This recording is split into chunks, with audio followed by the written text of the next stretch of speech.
सूरह रहमान, एक ऐसा नाम जो अल्लाह की रहमत की याद दिलाता है। ये सूरह अल्लाह की मेहरबानी, दया और उसके बेशुमार नेमतों की बात करती है। एक चमकदार रोशनी की तरह ये मोमिन के दिलों को रोशन करती है, उन्हें सुकून और समझ की राह दिखाती है। इसके आयत, जो कि बहुत खूबसूरत अंदाज में लिखे गए हैं, जन्नत और अल्लाह की बनाई हुई दुनिया के अजूबों की एक जीती जागती तस्वीर पेश करते हैं।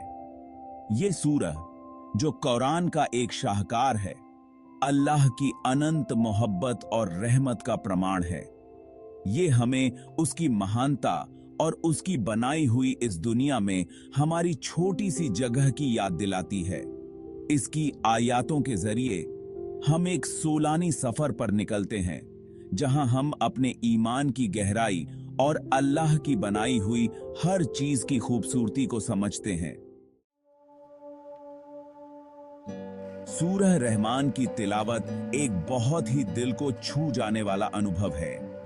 हर शब्द बड़े ध्यान से चुना गया है, जो आसानी से निकलता है और एक ऐसा संगीत पैदा करता है जो रूह को शांति देता है। इसके लयबद्ध आयत दिल के अंदर तक गूंजते हैं, जिससे एक अलग ही तरह की शांति और सुकून का एहसास होता है। जैसे जैसे इसके आयत हम पर छा जाते हैं, वैसे वैसे हमें उन अनगिनत नेमतों की याद आ जाती है जो अल्लाह ने हमें दी हैं। हम जो हवा में सांस लेते हैं, जो खाना खाते हैं, अल्लाह की रहमत हर जगह मौजूद है। सूरह रहमान इन नेमतों की एक खूबसूरत याद दिलाती है और हमें हर सांस, हर पल के लिए शुक्रगुजार होने का संदेश देती है। सूरह रहमान की सबसे खास बात है इसका अनोखा दोहराव। फिर तुम अपने रब की कौन कौन सी नेमतों को झुठलाओगे? ये जुमला पूरी सूरह में गूंजता रहता है, जो हमें अल्लाह की दी हुई नेमतों की विशालता की याद दिलाता है। ये दोहराव एक जोरदार याद दिलाने का काम करता है, जो हमें उन अनगिनत नेमतों पर सोचने पर मजबूर करता है जिन्हें हम अक्सर भूल जाते हैं। ये लयबद्ध दोहराव सिर्फ एक अंदाज़े बयां नहीं है, बल्कि एक गहरा संदेश देने का तरीका है। ये हमारी जिंदगी की भागम भाग से हमारा ध्यान अपनी तरफ खींचता है और हमें अपने तमाम नेमतों के असली मालिक अल्लाह, जो सबसे ज्यादा रहम करने वाला है, उसका शुक्रिया अदा करने पर मजबूर करता है। भाग 4, एहसानमंदी और चिंतन। सूरह रहमान का दिल। असल में सूरह रहमान एहसानमंद होने का एक पैगाम है। ये हमें दुनिया की चीजों से आगे देखने और हमें मिली हुई सोलानी दौलत की कद्र करने के लिए प्रेरित करती है।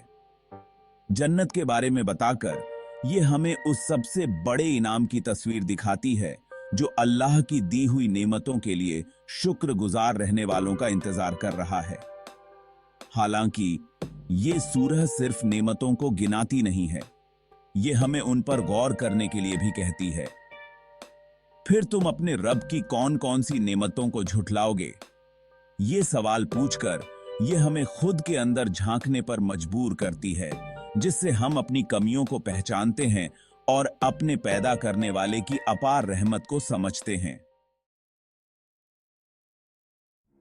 भाग 5, मुश्किल समय में सुकून पाना। सूरह रहमान सिर्फ नेमतों की याद दिलाने वाली सूरह नहीं है, बल्कि ये मुश्किल समय में हमारे लिए सुकून का एक जरिया भी है। जब हम मुश्किलों का सामना करते हैं, तो इसके आयत हमें दिलासा और उम्मीद देते हैं। ये हमें याद दिलाते हैं कि अल्लाह हमेशा हमारे साथ है, उसकी रहमत हमेशा हमारे साथ है। सूरह की सुकून देने वाली लय, साथ ही उम्मीद और अल्लाह की रहमत के संदेश से हमारी बेचैनी दूर हो सकती है और मुश्किल समय में हमें ताकत मिल सकती है। इसके आयत रोशनी की किरण की तरह हैं, जो हमें अंधेरे से बाहर निकालते हैं और हमें अल्लाह के हमेशा साथ रहने की याद दिलाते हैं। भाग 6, सूरह रहमान के साथ मेरा सफर। मुझे आज भी वो दिन याद है जब मैं पहली बार सच में सूरह रहमान से जुड़ा था। मैं अपनी जिंदगी के एक बहुत ही मुश्किल दौर से गुजर रहा था। मैं खुद को खोया हुआ और परेशान महसूस कर रहा था। मेरे एक करीबी दोस्त ने मुझे सूरह रहमान पढ़ने की सलाह दी और कहा कि इससे मुझे सुकून मिलेगा। मैं थोड़ा शक कर रहा था, लेकिन फिर भी मैंने रोजाना सूरह रहमान पढ़ना शुरू कर दिया। धीरे धीरे मुझे अपने अंदर एक बदलाव महसूस होने लगा। वो आयत जो पहले सिर्फ शब्द थे, अब मेरे दिल में उतरने लगे थे। उम्मीद, रहमत और जन्नत के वादे के संदेश ने मुझे एक ऐसा सुकून दिया जो मैंने हफ्तों से महसूस नहीं किया था। भाग 7।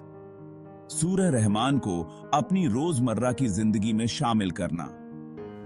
सूरह रहमान का असर सिर्फ एक बार पढ़ने से कहीं ज्यादा है। इसकी असली खूबसूरती और ताकत तब सामने आती है जब हम इसे अपनी रोजमर्रा की जिंदगी में शामिल कर लेते हैं। इसे अपनी दिनचर्या का हिस्सा बनाने से हमारे नजरिया बदल सकता है।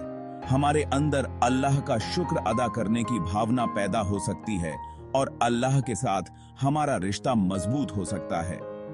चाहे सूरह रहमान को सुबह की शांति में पढ़ा जाए या रात के सन्नाटे में, इसमें हमारी रूह को ऊपर उठाने और हमारे दिलों को सुकून देने की ताकत है। इसके आयातों पर गौर करके और एहसानमंदी के संदेश को अपनाकर हम अल्लाह की बेशुमार रहमत और नेमतों के लिए खुद को तैयार करते हैं।